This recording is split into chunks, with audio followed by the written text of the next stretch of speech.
Hello යාළුවනේ අද අපි කතා කරන්නේ ඔයාලගේ WhatsApp කෝල් වල රහස්‍යභාවය තවත් වැඩි කරගන්න පුළුවන් සුපිරි සෙටින් එකක් ගැන. ගොඩක් දෙනා නොදන්න මේකෙන් ඔයාලගේ IP ඇඩ්‍රස් එක ආරක්ෂා කරගන්න පුළුවන්.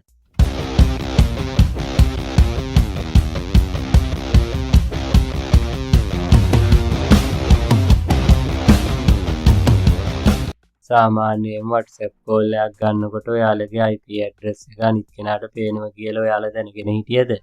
ඒ කියන්නේ ඔයාගේ IP ඇඩ්‍රස් එක අයත් වන්නේ කුමන රටටද, කුමන නගරයටද සහ කුමන අන්තර්ජාල සේවා සපයන්නාටද කියලා අනුමාන කිරීමට තාක්ෂණික දැනුමක් ඇති ඕනෑම සාමාන්‍ය පුද්ගලයෙකුට කළ හැකි දෙයක් නිසා මේ ෆීචර් එක ඔන් කිරීමෙන් ඔබේ පෞද්ගලිකත්වය ආරක්ෂා කරගන්න පුළුවන්. ඔන්න ඔය හේතුව නිසා තමයි WhatsApp අලුතින්ම මේ Protect IP Address in Call කියන ෆීචර් එක දීලා තියෙන්නේ.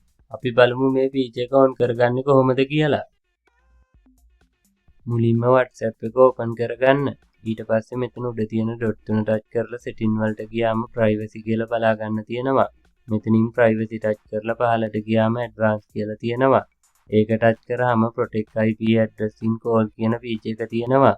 ඊට පස්සේ මේ ටික් එක උඩ ටච් කරාම මේ විදිහට මේ setting එක on වෙනවා.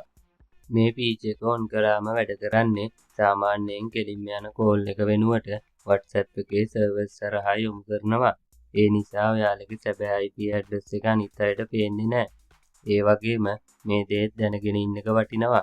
මේ විදියට සර්වර්ස් හරහා කෝල් යොමු කිරීම නිසා සමහර අවස්ථාවන් වලදී කෝල් ක්වොලිටි එක ටිකක් අඩු වෙන්න පුළුවන්. ඉතින් යාළුවනේ ඔබේ පෞද්ගලිකත්වය ආරක්ෂා කරගන්න මේ සරල පියවර අනුගමනය කරන්න. මේ වීඩියෝ එක වටිනවා නම් ලයික් කරන්න. යාළුවන්ටත් දැනගන්න ෂෙයා කරන්න. ඒ වගේම අමතක නොකර NJ Tech Excel channel එක subscribe කරලා bell icon එකට all දාලා තියාගන්න. එතකොට පුළුවන් අපි වීඩියෝ එකක් දාපු ගමන් notification එකක් මගින් දැනගන්න. තවත් මේ වගේ වැදගත් වීඩියෝකින් හමු වෙමු. ඔබට සුබ දවසක්.